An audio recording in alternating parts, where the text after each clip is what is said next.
Hi, everyone. The book that we're reading this week is called The Widow's Broom by Chris Van Allsburg. You can see my copy doesn't have a fancy cover on it, but it is a very good book. Chris Van Allsburg is the person who wrote Jumanji and The Polar Express and a lot of other really great stories. He's one of my favorite authors. The Widow's Broom. Witches' brooms don't last forever. They grow old, and even the best of them one day lose the power of flight. Fortunately, this does not happen in an instant. A witch can feel the strength slowly leaving her broom. The sudden bursts of energy that once carried her quickly into the sky become weak. Longer and longer running starts are needed for takeoff. Speedy brooms that, in their youth, outraced hawks are passed by slow-flying geese. When these things happen, a witch knows it's time to put her old broom aside and have a new one made. On very rare occasions, however, a broom can lose its power without warning and fall with its passenger to the earth below, which is just what happened one cold autumn night many years ago.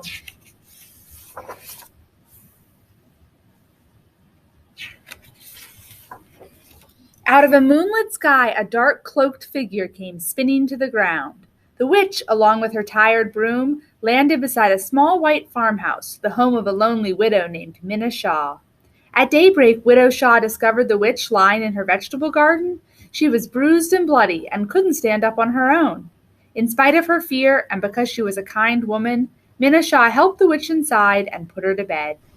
The witch asked Minna Shaw to draw the curtains, then wrapped herself tightly in her black cape and fell soundly asleep. She lay there, perfectly still, all day and all evening. When she finally awoke at midnight, her wounds had completely healed. She rose from the bed and moved silently through the widow's house. Minna Shaw was asleep in a chair by the fireplace, where embers of a dying fire glowed on the hearth. The witch knelt and took one of the red-hot coals in her hand. Outside she made a fire of leaves and twigs, then dropped a strand of her hair into the flame. The fire hissed and crackled, burning with a brilliant blue light. Before long the witch could see a dark form flying overhead. It was another witch, who circled slowly and landed beside the fire. The two women spoke briefly, the first witch gesturing toward the garden where her old broom rested. Then they sat side by side on the second witch's broom and flew up over the treetops. When Minna Shaw woke up, she wasn't surprised to find that her guest had gone. Witches, she knew, had unusual powers. It didn't surprise her either when she was told that the old broom had been left behind.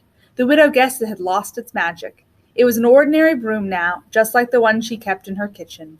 She began using it around the house and found that it was no better or worse than brooms she'd used before.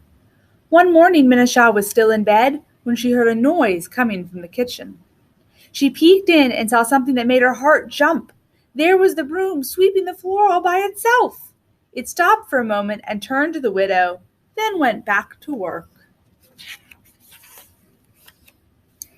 At first, Minna was frightened, but the broom seemed harmless, and what's more, it was doing a very good job. Unfortunately, it swept all day long. In the evening, to get some peace, she locked the broom in a closet. But when it tapped on the door for more than an hour, Minna felt guilty and let it out. As she lay in bed listening to the broom sweeping each room over and over, she wondered if it could learn to do other things. In the morning, she led the broom outside and found out that it was a very good student. She needed to show it how to do something only once. Soon the broom could chop wood and fetch water, feed the chickens and bring the cow in from the pasture. It could even pick out simple tunes on the piano. Not a week passed before the widow's neighbors, the Spivies, found out about the broom. Their farm was just down the road, the only other place around. It was one of the 8 Spivey children who saw the broom first. When the boy told his father, Mr. Spivey ran straight across the road to the widow's house. "Is it true?" he demanded. Did she really have such a broom? "Oh, yes," Minna Shaw answered. "It's wonderful." She told her neighbor all about the broom and the witch who left it behind. Then she took him around to the back of the house where the broom was hard at work splitting wood. Mr. Spivey was horrified. "This is a wicked, wicked thing," he said. "This is the devil." The broom stopped working and, still clutching the axe, hopped toward the widow and her neighbor. Mr. Spivey, red-faced with anger, turned quickly and hurried home. Soon more distant neighbors heard about the broom and visited the widow's farm. The men who saw it seemed to agree it probably was a wicked thing, but their wives pointed out that it was a great help to the widow and could play the piano well, considering that it struck just one note at a time. No one's feelings were as strong as Mr. Spivey's. "It's evil and it's dangerous," he told everyone who would listen. "We'll all be sorry if this thing stays among us." As days went by, the broom seemed as innocent and hard-working as ever. Though it had learned how to do many things, sweeping brought it special pleasure. It was, after all, a broom. Occasionally, when there was nothing left to do around the widow's house, it would hop down to the road that separated Minashaw's and the Spivey's farms. The road was dirt, of course, and the broom could amuse itself there for hours. One afternoon, two of the Spivey boys and their dog walked along the road where the broom was happily at work. When they saw what it was doing, they kicked the small stones the broom had swept aside back into its path. The broom ignored them and shuffled off to sweep another part of the road. But the Spivey boys would not leave it alone. They called the broom names. When it continued to ignore them, they picked up a couple of sticks and started tapping the broom's handle. Finally, it stopped sweeping. The broom turned to the two boys and knocked them both on the head so hard they fell to the ground in tears. The broom hopped off, but the Spivey dog ran after it, yapping and biting at its bristles. "Get him!" the boys yelled. The little dog leaped into the air and caught the broom by the handle. But he was not there for long.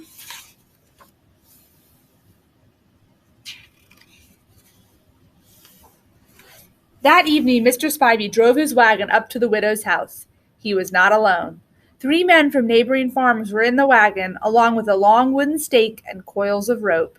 Mr. Spivey knocked loudly. When she opened her door, Minna was frightened by what she saw. "We've come for the broom," her neighbor told her. "It's beaten my sons and likely done worse to my dog." The poor animal was nowhere to be found. The widow could tell by their faces that the men would not be leaving without her broom. There was nothing she could do to stop them. For a moment she stood silently, then answered, "Of course you are right. If it could do such a thing, we must get rid of it." She led the men into her kitchen. "It sleeps in here," she whispered, pointing to a closet. "If you move it carefully, it will not wake up." The men knew how strong the broom was and hoped the widow was right. They opened the closet door, revealing the slumbering broom. One of the farmers took it out and gently held it against the stake, while the others wrapped it in yards of rope. They carried the broom outside, drove the stake into the ground, and gathered straw around it. Mr. Spivey lit the fire. In no time, flames turned the broom to ashes. Life soon returned to normal around the widow's farm. The Spiveys even found their dog, healthy but hungry, caught in the branches of a tall spruce tree. Then one morning, Minna Shaw called on her neighbors with frightening news. She had seen the ghost of the broom. It was as white as snow and moved through the woods at night carrying an axe. Mr. Spivey did not believe her, but that night, under a full moon, he watched from a window as the broom's white ghost came out of the woods and slowly circled his house. The next night it returned, circling even closer, and the night after it came again, tapping the axe lightly on the Spivey's door.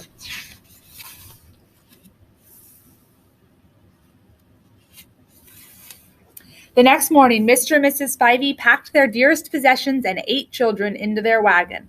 Mr. Spivey tried to convince the widow to leave with them, but she chose to stay behind in her little farmhouse. She went down to the road as the wagon pulled away and waved goodbye to her neighbors. "You're a brave woman," Mr. Spivey called out. That evening, the widow fell asleep in her chair by the fire. She'd been listening to music, simple tunes played one note at a time on the piano. A gentle tap on the shoulder woke her. She looked up and smiled at the broom. Not a ghost at all, but still covered with a coat of white paint she'd given it. "You play so nicely," Minna Shaw said. The broom bowed, put a log on the fire, and played another tune. The end. Do you understand what happened? Were you able to guess it?